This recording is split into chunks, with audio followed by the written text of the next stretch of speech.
ఇచ్చాడు. 5 సంవత్సరాల పాలనలో రాష్ట్రంలో వైఎస్ జగన్మోహన్ రెడ్డి గారు ఏ విధంగా పరిపాలించింది, అదేవిధంగా స్థానిక సంస్థ ఎన్నికల్లో ఎటువంటి అక్రమాలు చేసి అధికారంలోకి వచ్చి స్థానిక సంస్థలను ఏ విధంగా నిర్వహణ చేసింది, స్థానిక సంస్థలో ప్రజాప్రతినిధులు వైఎస్ఆర్సీపీ వాళ్ళు ఏ విధంగా పరిపాలన చేసింది కూడా ప్రత్యక్షంగా దగ్గరుండి ఆంధ్ర రాష్ట్ర ప్రజలు చూశారు. కాబట్టి మొన్న జరిగినటువంటి ఎలక్షన్స్లో చిత్తుగా వైఎస్ఆర్సీపీని ఓడించడం జరిగింది.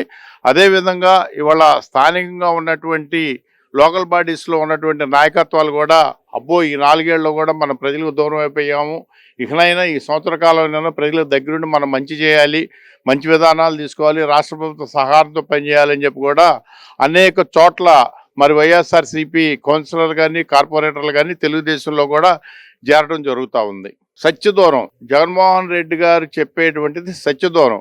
ఎందుకంటే ఎన్డీఏ కూటమి ఈ రాష్ట్రంలో ఫీల్ గుడ్ ఫ్యాక్టర్తో పనిచేస్తుంది. ప్రజలందరిలో కూడా ఫీల్ గుడ్ ఫ్యాక్టర్ ఉంది.